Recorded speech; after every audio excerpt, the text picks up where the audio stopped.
अस्सलाम स्टूडेंट्स। आज हम यूनिट नंबर 3 स्टार्ट करेंगे। ये बेसिकली एक पोएम है, अ नेशन स्ट्रेंथ पोएम है और एक कौम की ताकत। ठीक है। अच्छा, जब भी हम पोइट्री का करते हैं, कोई भी हम करेंगे, स्टैंजा हों, लाइंस हों, तो हम रिसाइट कहते हैं। ठीक है, हम रिसाइट करेंगे। ठीक है। और जो भी हम प्रोज करते हैं या कोई जब हम ऐसे रीड करते हैं, कोई टेक्स्ट रीड करते हैं, उसको हम रीड करना कहते हैं। और जो भी पोएम होगी, पोइट्री होगी जो भी, तो उसको हम रिसाइट करना बोलते हैं। ठीक है। तो हम रिसाइट करेंगे अ नेशन स्ट्रेंथ।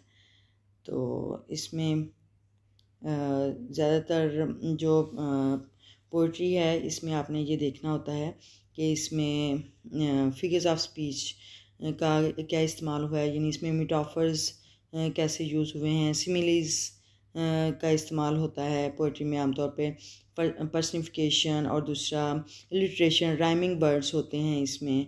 ठीक है। और राइमिंग पैटर्न क्या होता है ये देखना होता है, और पंक्चुएशन का ख्याल रखना होता है। यानी पंक्चुएशन में ज़्यादा उसमें पोइट्री में पंक्चुएशन के बगैर उसका मीनिंग क्लियर नहीं होता है। ठीक है। पंक्चुएशन यूज़ करेंगे तो वो उसका आपने ये देखना है कि अपॉस्ट्रोफी अगर यूज़ की है तो उसका क्या इस्तेमाल है, और अगर सेमीकोलन यूज़ हुआ है तो उसका क्या वो यानी कि इस्तेमाल है। ठीक है। तो आपने पंक्चुएशन को भी देखना है पोइट्री में। और दूसरा इसमें वर्ड्स, फ्रेजेस। अच्छा, ज़्यादातर पोइट्री में वर्ड्स, फ्रेजेस जो हैं उनके आप मीनिंग गैस करते हो किसी भी सेंटेंस को, लाइन को समझने के लिए। ठीक है। और इसमें ये जैसे कि अ नेशन स्ट्रेंथ, नेशंस, देखिए नेशंस में भी अपॉस्ट्रोफी लगी है। नेशंस पोजेशन को शो कर रही है। नेशंस कौम की, स्ट्रेंथ कौम की ताकत। ठीक है। नेशन स्ट्रेंथ कौम की ताकत। ठीक है। तो हम देखते हैं ये आज, वैसे ये 6 स्टैंजास पे मुश्तमिल है। तो this is a nation strength is also included 6 stanzas, and today we do the 3 stanzas first, and then we afterward 3 stanzas next day. Okay. तो चलें पहले प्री रीडिंग क्वेश्चन देखते हैं कि प्री रीडिंग क्वेश्चंस में हम क्या यूज़ करते हैं। पहले दूसरा प्रायर नॉलेज को यूज़ करते हो। आपके पास जो पहले से इंफॉर्मेशन है, जो नॉलेज है, उसको आप यूज़ करते हुए आप इसका आंसर क्या करते हो। ठीक है। इससे रिलेटेड प्री रीडिंग क्वेश्चन हम देखते हैं कि क्या क्वेश्चन है। ठीक है। जब भी आप क्वेश्चन देखते हो, उसको एनालाइज करते हो, उसका आंसर देते हो। ठीक है। रीज़न बताते हो, उसका फैक्ट बताते हो। तो देखते हैं प्री रीडिंग में क्या क्वेश्चन है। चलें, let's start. Yes, pre reading question है, what makes a nation strong. क्या चीज़ नेशन को, कौम को मजबूत बनाती है, ताकतवर बनाती है। ठीक है। इट्स वेल्थ और इट्स पीपल, इसकी दौलत या इसके लोग। ठीक है। तो डेफिनेटली इसका आंसर होगा it's people. It's people make a nation strong, यानी इसके लोग जो हैं वो कौम को मजबूत बनाते हैं, ताकतवर बनाते हैं। ठीक है। अच्छा, पोएम रिसाइट करने से पहले मैं आपको बता दूं कि जब हम पोएम रिसाइट करते हैं तो उसमें स्ट्रेस इंटोनेशन का ख्याल रखा जाता है। ठीक है। हम यानी कि हम किन वर्ड्स को, किन सेंटेंसेस को, हम फ्रेजेस को, वर्ड्स को स्ट्रेस से बोलेंगे, और किस कहाँ पे हम इंटो यानी कि किस कौन सा एक्सेंट होगा हमारा, इंटोनेशन क्या होगी, और हम कहाँ पे पॉजेस देंगे। ठीक है। पॉजेस का ख्याल रखना है, कहाँ पे पॉज देना है। ठीक है। तो इस बात का ख्याल रखना है। और रिसाइट करते हैं। What makes a nation's pillars high and its foundation strong? What makes it mighty to defy the foes that round it throng?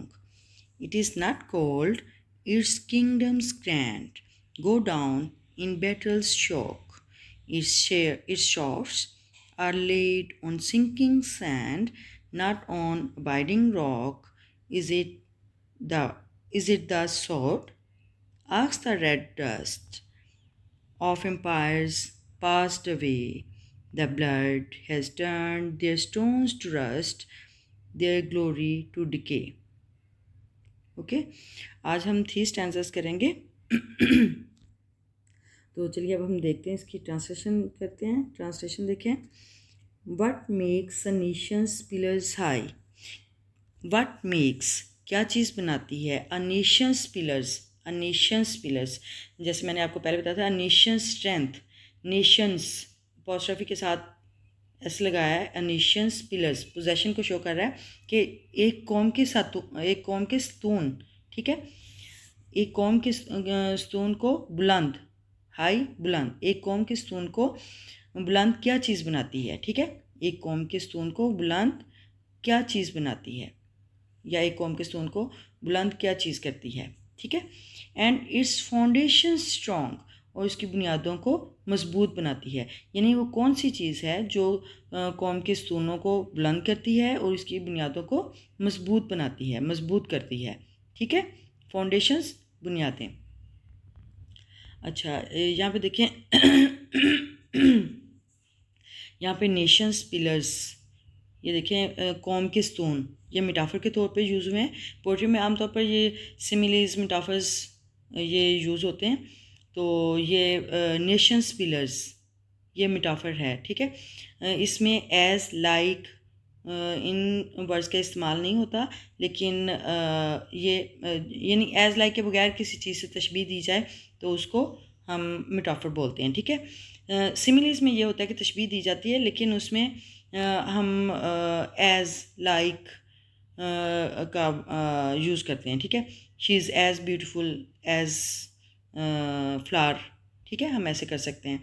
लेकिन ये जो मेटाफर्स हैं, इस्तारे आमतौर पर उर्दू में बोलते हैं, इसमें हम एज, लाइक का यूज़ नहीं करते, लेकिन हम इसको यानी किसी की एग्जांपल देना हो तो फिर हम उसको यानी एज, लाइक के बगैर हम यूज़ करते हैं, ठीक है. What makes a Nations pillars high and it's foundation strong, कि क्या चीज़ कौम के स्तूनों को हाई, बुलंद, और इसकी मजबूत बुनियादों को मजबूत बनाती है, ठीक है. फाउंडेशन स्ट्रॉन्ग, ये इसकी बुनियाद, ये फाउंडेशन स्ट्रॉन्ग, ये भी वो है इट्स फाउंडेशंस, ये इसकी वो ये भी मेटाफर यूज़ हुआ है, ठीक है. नेशंस पिलर्स और इट्स फाउंडेशंस, इसकी बुनियादें और कौम के स्तून, ये मेटाफर्स हैं, ठीक है.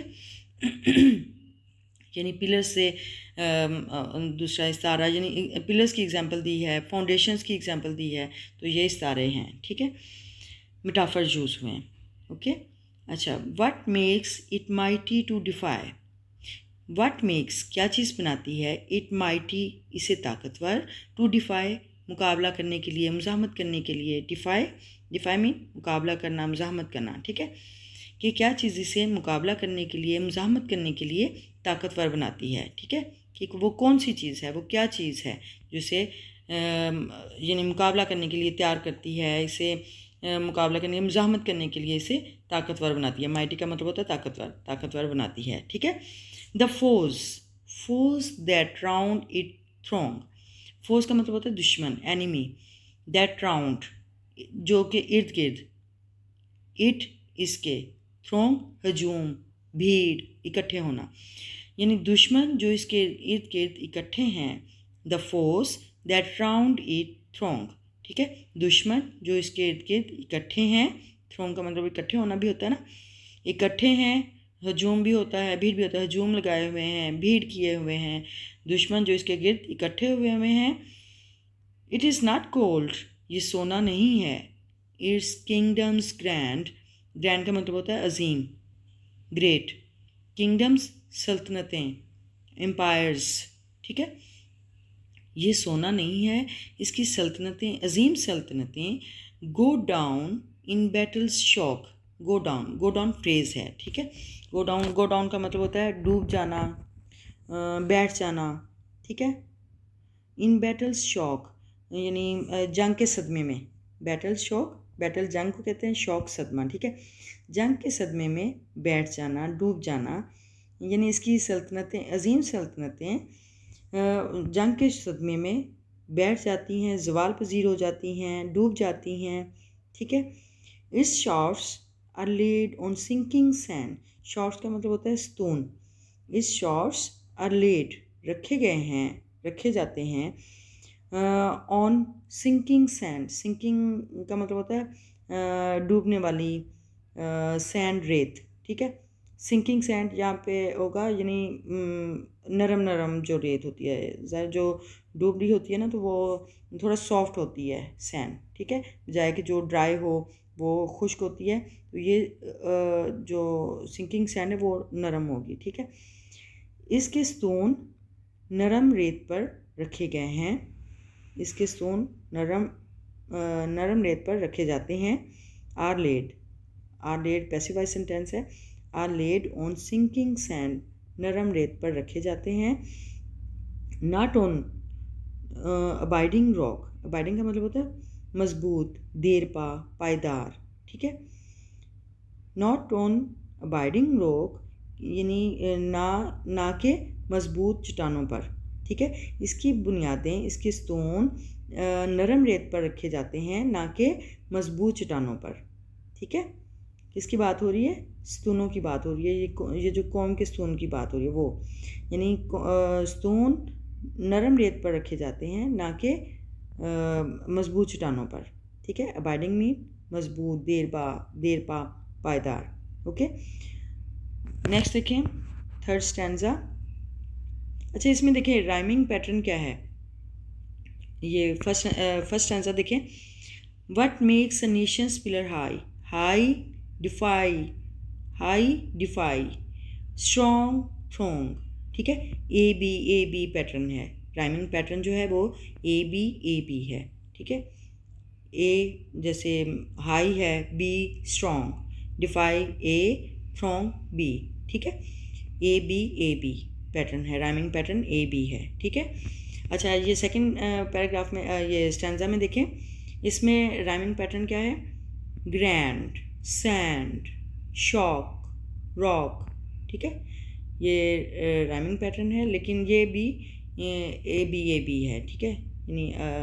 यानी अगर हम इसे स्ट्रॉन्ग हाई को उसमें ए बी कहते हैं तो यहाँ पे हम सी डी कह सकते हैं, ठीक है। सी डी यानी grand, shock, sand, rock, okay. ये पैटर्न है, राइमिंग पैटर्न सी डी है। अच्छा, थर्ड स्टैंजा देखें। इज इट द सॉर्ड, क्या ये तलवार है। आस्क द रेड डस्ट, सुख मट्टी से पूछें। ऑफ एम्पायर्स पास्ट अवे, सल्तनतें गुज़र गईं, फना हो गईं, यानी उनको वो ज़वाल पजीर हो गईं, सल्तनतें ज़वाल पजीर हो गईं। The blood has turn their stones to rust. The blood, खून, हैज़ टर्न देयर स्टोन्स, उनके पत्थरों को तब्दील कर देता है। टू रस्ट, जंगालूद में बदल देता है, यानी खून जो है वो उनके पत्थरों को जंगालूद कर देता है, जंगालूद में चेंज कर देता है, बदल देता है, ठीक है। देयर ग्लोरी टू डिके यानी उनकी अज़मत, उनकी शान शौकत, टू डिके ज़वाल पजीर, यानी उनकी अज़मत को, उनकी शान शौकत को ख़त्म कर देता है, ज़वाल पजीर कर देता है, ठीक है। Is it the sword, poetry इसमें वो कह रहा है कि क्या ये तलवार है। आस्क द रेड डस्ट, सुख मट्टी से पूछें। ऑफ एम्पायर्स पास्ट अवे, सल्तनतें ख़त्म हो गईं, ज़वाल पजीर हो गईं। The blood has turn their stones to rust, के खून ने उनके पत्थरों को चेंज कर दिया रस्ट में, यानी जंग में जंग में चेंज कर दिया। देयर ग्लोरी टू डिके, उनकी शान शौकत ख़त्म हो गई, ठीक है। अच्छा, यहाँ पे देखें एक बात है, ये थर्ड स्टैंजा में ये सेकंड लाइन देखें। ऑफ एम्पायर्स पास्ट अवे, इसमें सेमीकोलन है। सेमीकोलन हमेशा टू इंडिपेंडेंट क्लासेस को लिंक करने के लिए यूज़ करते हैं। इसमें यानी जो इंडिपेंडेंट क्लासेस होंगी उनको लिंक करेंगे, या कोई भी टू डिफरेंट आइडियाज़ हैं उनको लिंक करने के लिए, उनको कोलेट करने के लिए ये सेमीकोलन का यूज़ होता है, ठीक है। ये देखें यहाँ पे टू आइडियाज़ हैं, या टू इंडिपेंडेंट क्लासेस हैं। The blood has turn their stones to rust, their glory to decay, okay. ये कोमे के साथ थोड़ा डिफ्रेंशिएट किया है, ठीक है। अच्छा, यहाँ पे सेकंड स्टैंजा में भी ऐसे ही है, ये देखें, सेकंड लाइन देखें, गो डाउन इन बैटल शॉक, यानी जंग के सदमे में डूब जाना या बैठ जाना, ज़वाल पजीर हो जाना, ठीक है। तो यहाँ पे भी सेमी कॉलन का यूज़ हुआ है, और यहाँ पे भी टू इंडिपेंडेंट क्लासेस या टू आइडियाज़ को कनेक्ट करने के लिए, रिलेट करने के लिए, उनको लिंक करने के लिए दूसरा सेमी कॉलन का यूज़ हुआ है, ठीक है। और उसको फिर कॉमे के साथ थोड़ा डिफ्रेंशिएट किया है, ठीक है। Its shorts are laid on sinking sand and not on binding rock, ठीक है। तो ये फर्स्ट चीज़ सेंसर्स आज करते हैं, मुझे लगता है, मुझे उम्मीद है कि आपको समझ आ गई होगी। अच्छा, वाइल रीडिंग क्वेश्चंस देखते हैं। Which words have been used as metaphors, कि कौन से अल्फाज जो हैं वो मेटाफर के तौर पे यूज़ हुए हैं पोइट्री में, इस पोएम में। ये फर्स्ट पे मैंने बताया था आपको नेशंस पिलर्स, ये मेटाफर है, ठीक है। एग्जांपल दी हुई है पिलर के साथ, नेशंस पिलर्स, कौम के स्टोन, ठीक है। इट्स फाउंडेशंस, इसकी बुनियादें, ये भी मेटाफर है, ठीक है। और इसमें जैसे गो डाउन, ये फ्रेज़ है, और आपको मैंने बताया था कि सेमी कॉलन के बाद अगर डिफरेंट आइडियाज़ को कनेक्ट करना हो, या फिर टू इंडिपेंडेंट क्लासेस को हम कनेक्ट करते हैं, रिलेट करते हैं, ठीक है। तो उससे पहले हम सेमी कॉलन का यूज़ करते हैं। तो I hope you have understand that, and if you have some doubt about this poem, you can ask me in comment box and I will reply you. और एक बात कहना थी कि बहुत से व्यूअर्स ऐसे हैं जो व्यू करते हैं and they not subscribe my channel. Please, I request you, please अगर आप व्यू करते हैं तो सब्सक्राइब कर दें, मेरे चैनल को सपोर्ट करते हैं, ठीक है। तो मुझे खुशी होगी अगर आप मेरे चैनल को सब्सक्राइब करते हुए आप मेरे वीडियो के व्यू करें, ठीक है। तो मुझे खुशी होगी अगर आप मुझे रिस्पॉन्स करते हैं, ठीक है। And okay, if you have something if you learn something useful, then please subscribe and please like, comment and share the video. Okay, see you next video, in the next video, and till then, bye. Okay, Allah Hafiz. Words. Meanings. Pillars.